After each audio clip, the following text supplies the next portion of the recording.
The question startled Miguel more than the sharp winter air biting against his face. He had been trudging along the mountain path, bent under the weight of a sack filled with old tools, when he heard the small, trembling voice. At first, he thought the wind had played a trick on him, whistling through the pines and mocking his weary steps. But when he stopped, there it was again, a child's voice, fragile and hesitant, yet edged with a kind of bravery too big for its owner.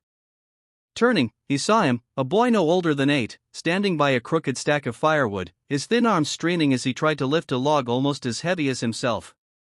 His eyes, dark and wide, shone with something Miguel recognized instantly, not just fear, but a desperate hope, the kind only children carry when they believe that maybe, just maybe, the world still holds a miracle for them. "What did you say, hijo?" Miguel asked, trying to steady his voice. The boy lifted the log, dropped it halfway into the pile, and looked straight at him. "If I help you carry your things, will you come to my house tonight? And chase the bad men away?" The words hung in the frosty air, heavier than the load Miguel carried, heavier than the sorrow in his chest. Miguel knew about bad men. He had lived enough years, walked through enough scars of life, to understand exactly what the boy meant. There were always wolves that wore the faces of men, always shadows that lingered around homes too quiet, too unguarded. He remembered his own childhood, how his father's absence had left their small home vulnerable, how his mother had tried to shield him with nothing but her trembling hands and whispered prayers. No boy should have to stand in the cold and bargain with strangers for protection. "Tell me about these men," Miguel said gently, crouching down so his eyes were level with the child's. The boy hesitated, glancing around as though the trees themselves might betray him. "They come when it's dark," he whispered. "They knock hard on the door, and Mama tells me not to breathe too loud. They ask for things we don't have.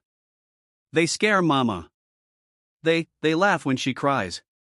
His voice broke on the last word, but he didn't shed a tear. He stood firm, small fists clenched, a soldier trapped in a boy's frame. "So if I help you," he repeated, "you'll help us?" Miguel felt his throat tighten. He wanted to tell the boy the truth, that he was just an old man carrying tools, no warrior, no savior. But he also remembered something his mother had told him long ago, words that had outlived her, words that clung to him in his loneliest nights. Sometimes the greatest heroes are the ones who simply decide not to walk away. So he nodded slowly. "Yes," he said. "I will help you. But you must also help me.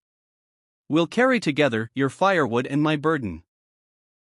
The boy's lips quivered into the hint of a smile, and for a moment, the shadow in his eyes lifted. They walked side by side, the boy dragging a small bundle of sticks, Miguel supporting the larger logs with his weathered strength. The path wound through trees that whispered with secrets of survival, branches groaning under the weight of snow. At first, they spoke little, only the crunch of boots and the soft panting of a child filling the silence. But after a while, words began to flow, timid at first, then like a stream breaking through winter's frost. The boy's name was Daniel. He lived with his mother in a small shack at the edge of the forest. His father had left 2 years ago in search of work and never returned. His mother sewed and mended clothes for neighbors when she could, but money was scarce, and hunger was a familiar guest at their table. The men came every few weeks, demanding things she couldn't give: money, favors, silence. Sometimes they left quickly. Sometimes they lingered too long. Daniel hated them. Hated their smell, their laughter, the way his mother shrank when they arrived. Miguel listened, his jaw clenched. Each word was a knife, cutting deeper into the tender places of memory he had long buried. He saw flashes of his own past, a trembling mother, a locked door, the sound of boots on wooden steps. He remembered his promise to himself that when he grew older, he would never turn away from a cry for help, not even if it cost him everything. And here, on this winter's path, that promise was being called to life again. When they reached the shack, Miguel's heart ached at the sight. It was little more than 4 leaning walls patched with tin and wood, smoke curling faintly from a crooked chimney. Daniel's mother stood in the doorway, her shawl wrapped tightly around her thin shoulders, eyes wide with surprise at seeing a stranger beside her son. Fear flashed across her face, fear that this man might be one more wolf at her door. But Daniel tugged at her hand.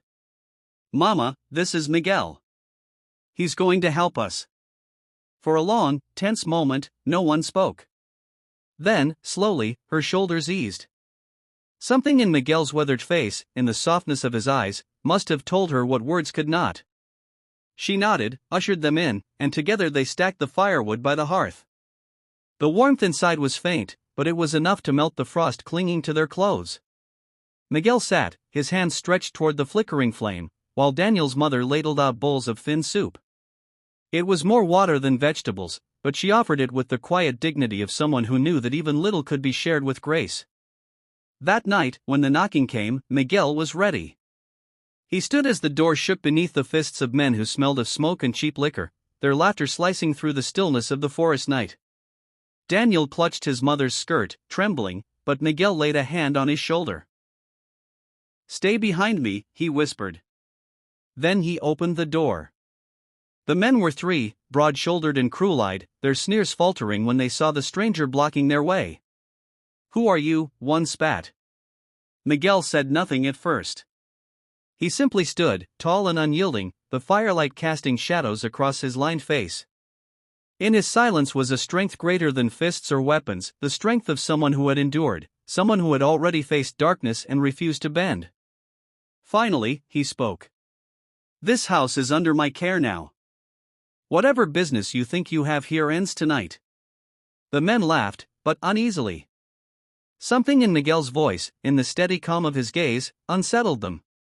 Perhaps they sensed that he was not alone, that behind him was not just a woman and child, but the weight of every father, every brother, every man who had ever stood between evil and innocence. For a long moment, the night held its breath. Then, muttering curses, the men stepped back into the shadows, their threats dissolving into the cold wind. The door closed. Silence returned. Inside, Daniel exhaled a shuddering sob, clinging to Miguel's coat. His mother covered her mouth, tears spilling freely for the first time in years, not from fear, but from relief, from the sudden lightness of a burden she had carried alone too long. Miguel stayed with them through the winter. He mended the roof, chopped wood, shared the little food he had, and taught Daniel how to carve toys from scraps of pine. But more than that, he gave them something they hadn't known in years: safety, and the quiet certainty that not all strangers brought danger. Sometimes, late at night, he would sit by the fire, Daniel asleep against his shoulder, and think about the strange twist of fate that had led him here. A boy's question, so simple, had become his redemption. By spring, the bad men never returned. Word had spread that the shack was no longer an easy target. Miguel could have left then, gone back to his wandering, his lonely roads. But he stayed. Because he realized something he had forgotten in all his years of running from his own ghosts, that true strength isn't measured by how much we can carry alone, but by how willing we are to carry each other's burdens. And so the story that began with a child's trembling question became a lesson etched into the hearts of those who heard it. That even in the darkest places, the smallest spark of kindness can drive away the deepest shadows. That sometimes, all it takes to change a life is to say, "Yes, I will help you." And in helping, we find that we ourselves are healed. For Daniel, Miguel became more than a protector, he became the father who returned not by blood, but by choice. For his mother, he became proof that kindness still existed in a world that had tried to strip it from her. And for Miguel himself, he became the man he had always promised his younger self he would be, the man who did not walk away. So when people later asked Daniel about his childhood, about the day everything changed, he always remembered the words that began it all: "If I help you carry the firewood, will you chase away the bad men from my house?" And he smiled, because the answer had not only saved his home, but it had also saved the man who gave it. And perhaps, somewhere in the vast web of humanity, that story would remind another lonely wanderer, another weary soul, that sometimes the greatest power we hold is not in fighting battles with fists, but in answering the quiet plea of a child with the courage to say, "Yes, I will help you."